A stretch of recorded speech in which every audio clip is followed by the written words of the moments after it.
প্রশ্নটা কি? বাপমা অনেক সময় আমাদের সন্তানদের প্রশ্ন এড়ায় যায়।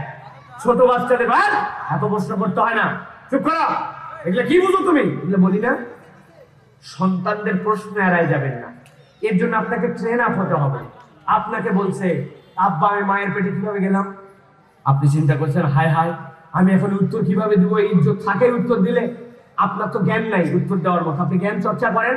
আপনি বলবেন বাবা মুরগি দেখছো, মুরগির বাচ্চা কিসের থেকে হয়? ডিম থেকে। তো মুরগির ডিমের ভিতরে কিভাবে বাচ্চা গেল?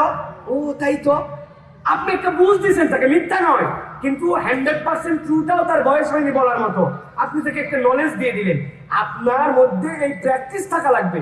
এখন আপনি বাচ্চা প্রশ্ন করে আপনি নিজে জানেন না, তুমি খালি সাটা দেন, খালি সাটা দেন, আপনি বকা দেন, হবে না। এটা একটা। আর বাচ্চারা অভিনব অভিনব প্রশ্ন করে। এক বাচ্চা জিজ্ঞাসা করছে যে আমরা অল্প একটু দেখতে পাই, আল্লাহ সব দেখতে পাই, কিভাবে? সব দেখে আল্লাহ কিভাবে? উত্তর অনেক আছে, কিন্তু আপনি বলবেন দেখো বাবা তুমি একতলার ছাদের উপর থেকে নিচে তাকাইছো, কত দূর দেখতে পাচ্ছ? আমার আশপাশে 1 বিঘা 2 বিঘা আশপাশে 2টা বাড়ি, 5 তলার উপরে উঠছো, কত দূর দেখতে পাচ্ছ? আরে পুরো পাড়ায় তো দেখা যায়। 20 তলার উপরে উঠছো, কত দূর দেখতে পাচ্ছ? বলে পুরা তো থানাটাই আমার চোখের সামনে আসছে। বলে বাবা দুনিয়ার মানুষ এসেছে, কম্পেয়ার রবের হবে না। রব সময় কাল পাত্র সবকিছুর ঊর্ধ্বে, তোমার আমার চোখ দৃষ্টি এগুলো সবকিছুর ঊর্ধ্বে, তিনি মহান রব। তাহলে আমি একটা মানুষই যদি 20 তলার উপর উঠে সব দেখতে পাই, তাহলে তিনি যে এত অসীম রব, সব দেখা সৃষ্টি করছেন যিনি, তার কাছে এটা দেখা কোনো বিষয় না। ওই বাচ্চার নলেজটা পরিষ্কার হয়ে যাবে। তা আপনার তো এই জন্য নলেজ ডেভেলপ করতে হবে আপনার বাচ্চাকে উত্তর দেওয়ার জন্য। এই জন্য পিতা মাতাকে বলবো যে আপনি আদর্শ প্যারেন্টস হন।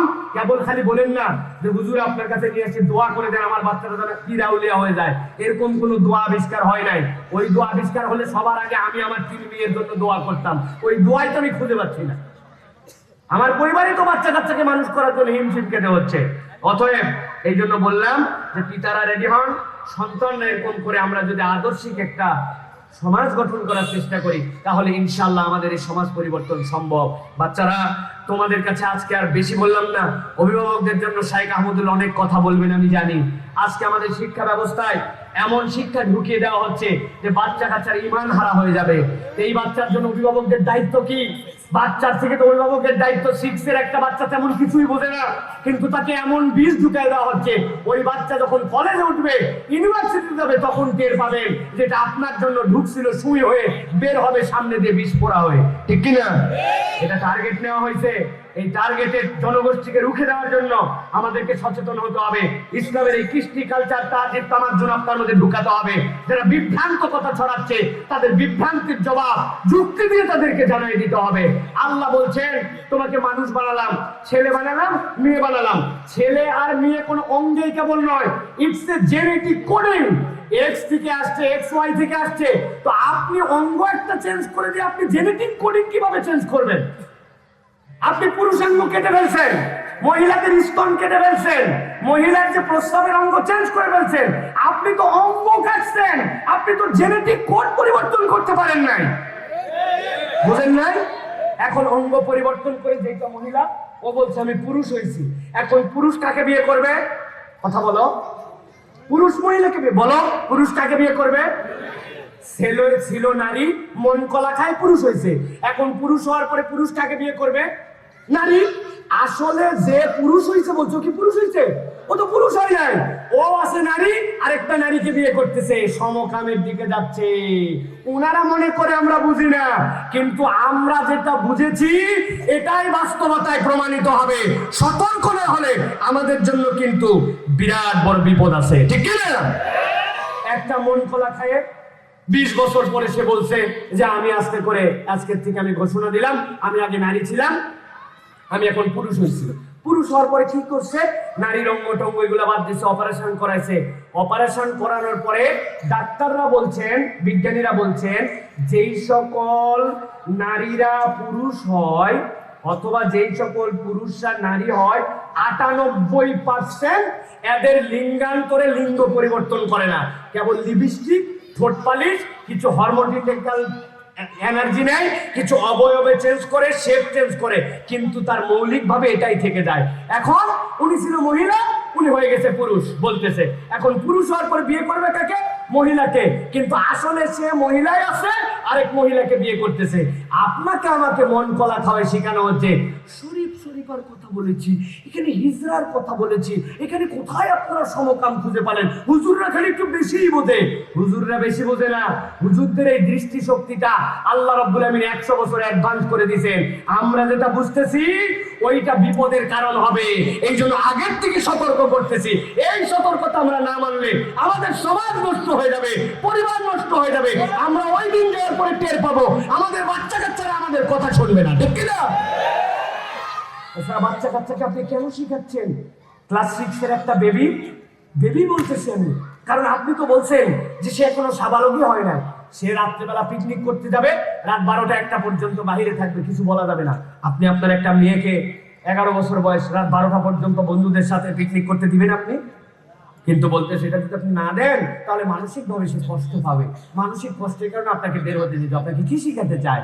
আপনাকে শিখাতে চায় পরিবার হচ্ছে ভিকটিম, পরিবারের কথা শোনা যাবে না, পরিবারের কথা শুনলে আপনার জন্য ঝামেলা। এই জন্য আমি বলবো এই যে শিক্ষা, এই যে আদর্শ, এটার বাইরে আমরা কিভাবে আমাদের বাচ্চাদেরকে গড়ে তুলবো? এখন তো আমি দেখতেছি আজকে যে আমাদের বেগ পরিবার যে উদ্যোগ নিয়েছে এর কোনো ব্যতিক্রম অবস্থানই নাই। এটা আমাদের সারা দেশে এখন কর্মসূচির মধ্যে নিতে হবে। প্রত্যেক মসজিদে, প্রত্যেক ইমাম, প্রত্যেক মুয়াজ্জিনকে এই উদ্যোগ নিতে হবে, নচেত আমাদের বাচ্চাদেরকে আর আমরা রেহাই করতে পারবো না, ঠিক কিনা? কিভাবে রেহাই করবো? আর একবার যদি কোরআনের নূরটা ভিতরে ঢুকে যায়, লাস্ট কথা বলে শেষ করে দিলাম। আমার উস্তাদ আব্দুল্লাহ জাহাঙ্গীর রাহিমাহুল্লাহ বলতেন, শোনো বাবারা, আমি তোমাদের অনেক সিনিয়র। উনি যখন কথা বলছেন মারা যাওয়ার আগের দিক দিয়ে, তখন ওনার বয়স 56 বছরের মতো। বাবারা, আমি তোমাদের কাছে 3টা কথা বলে গেলাম, শোনো। সন্তানদেরকে একটুখানি কোরআন ভিতরে ঢুকাই দাও, 1 পারা, 2 পারা, 5 পারা, আর বাচ্চাদেরকে নামাজি বা মুসলমান বানাই দাও। আর পিতামাতার যেন কথা শুনে এরকম একটা এনভায়রনমেন্ট দাও। তোমার যত বন্ধু থাক, যত দোস্ত থাক, এগুলো সবগুলো স্বার্থপর, মনে রাখবা। প্রকৃত বন্ধু তোমার পিতামাতা। ওই পিতামাতার উপরে কোনো বন্ধু হবে না যার কোনো স্বার্থ নাই, যে নিঃস্বার্থভাবে তোমাকে বড় করে তুলেছে। এই 3টা জিনিস তোমার হৃদয়ের মধ্যে যদি কোরআন থাকে, এটা ধিকি ধিকি করে জ্বলবে। এক সময় না এক সময় তোমাকে আল্লাহর হিদায়াতের রাস্তায় ফেরত নিয়ে আসবে।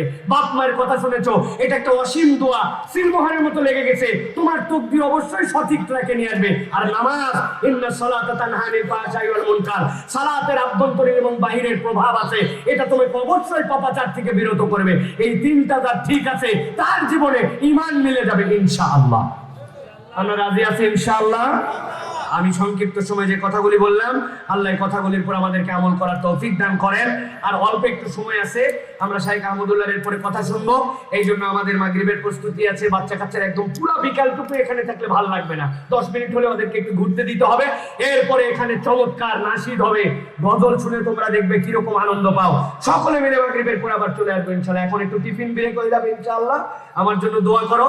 আমি তোমাদের কাছে আসছি, টোটাফাটা যা কথা বললাম, আল্লাহ যেন আমাকে আমল করার তৌফিক দান করেন। আল্লাহ রাব্বুল আলামিন যেন আমাদের এইটাকে একটা সোনার পরিবেশ থেকে পুরা দেশের মডেল হিসেবে উপস্থাপন করার মতো তৌফিক দান করেন। যারা এই উদ্যোগের জন্য খরচ করলো, শরীক হলো, সকলের নাম তোমরা জানো না, আল্লাহ যেন তাদের ব্যবসায় বারাকা দান করেন। আল্লাহ রাব্বুল আলামিন এই স্পন্সর করেছেন, যারা সহযোগিতা করেছেন, যারা আয়োজন